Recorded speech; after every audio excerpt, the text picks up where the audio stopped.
Welcome to Madame Timberly's den of divination, her tent of truth. You get the picture. What do you want? Well, I thought you could tell me what One D&D's gonna be like. Oh, well, haven't you read the new Cantrips? The new Cantrips from Playtest 8 don't quite tell us the future of One D&D, but they do give us some interesting hints. So let's dig in, because that Timberly lady gives me the creeps.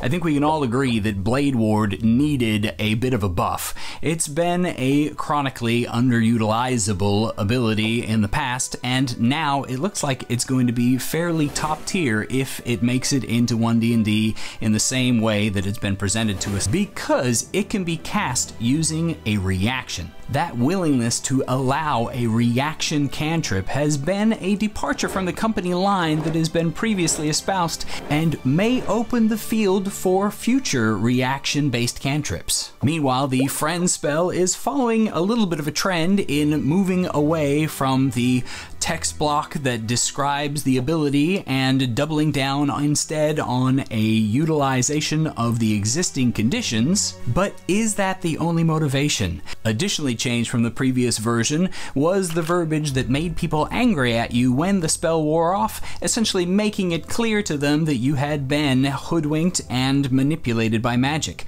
Now that is no longer written in the text, and so unless we have a distinct ruling about charms being something that is detectable, which hasn't been the case in 5th edition thus far, then this might be an effort by the design team to make social interaction spells a little more plausible in an actual upfront social situation.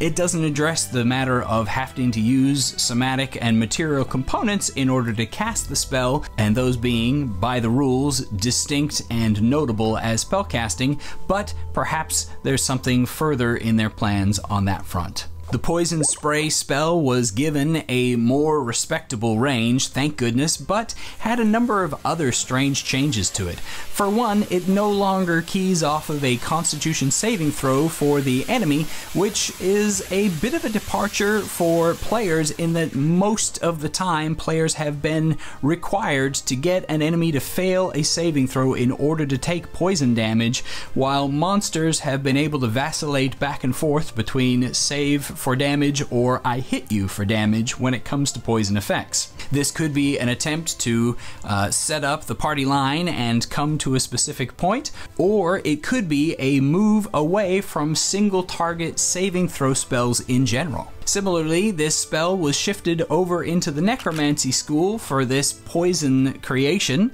which could simply be a matter of flavor on the part of the design team, or it could be hinting towards some changes to the necromancer abilities, as we haven't yet seen the necromancer subclass paraded out in front of us, and who knows, maybe Grim Harvest is going to proc off the deaths of those around our necromancers without them having to have spent a spell slot to cause that death. Shocking Grasp is too powerful, said nobody that I'd ever spoken to.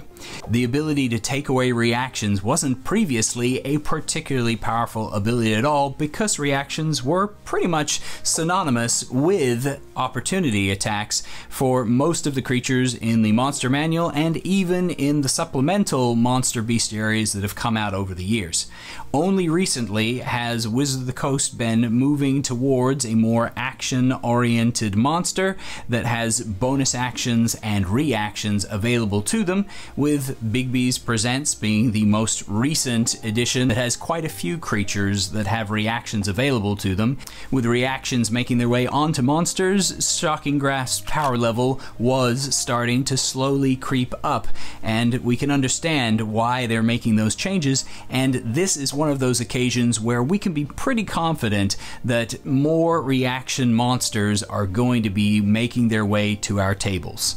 This has the upside of balancing the playing field a little bit for some of the larger monsters that are out there, to be able to stand singly against a group of adventurers by leveling the distance in action economy, and has the downside, of course, of making monsters more complicated for our DMs to run. And at the cost of Shocking Grass working as it largely did anyway, anyway, I don't think that there's too much that we can be too sad about. Though the idea of tasing a giant so that it couldn't use its reactions was still pretty fun to me. Speaking of something that's shocking, can you believe that somebody might have got this far into this video without liking and subscribing already? Crazy, right?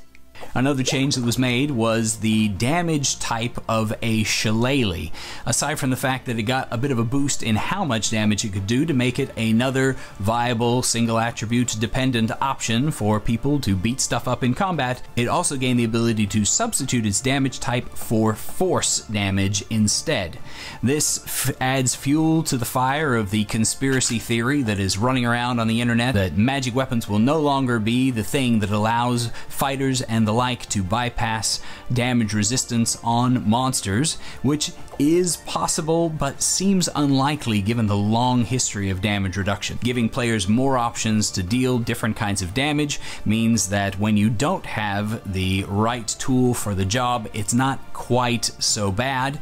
Shillelagh's change to force damage is just one more mark, making us eager to see what the design team has in store for resistances. Speaking of things that are both fueling the single attribute dependency club and giving fuel to the fire for the no magic weapon resistance theory, True Strike is getting a major overhaul. From being that one spell that almost every min-maxing, optimizing, or just curious player wanted to build a character around so that they could utilize the sweet benefit that it seems like it should have provided, True Strike has finally had a redesign so that it can actually do something useful. I do have some misgivings about making all of our wizards able to strike with a sword or shoot with a bow with equal or greater accuracy than the best of the best in our other classes. However, I do admit that it does give some nice options for people like bards and wizards and warlocks and sorcerers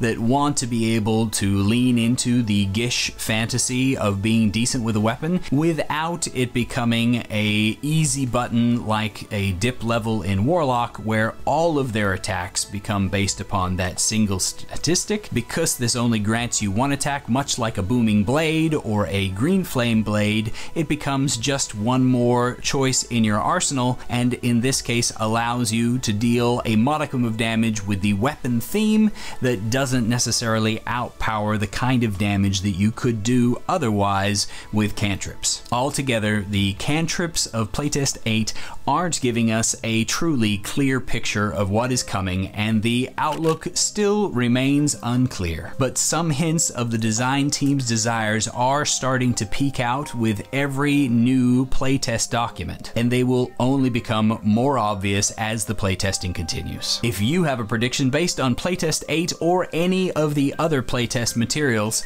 I'd love to hear about it, so don't forget to leave a comment down below. Thanks so much for watching, and happy adventuring.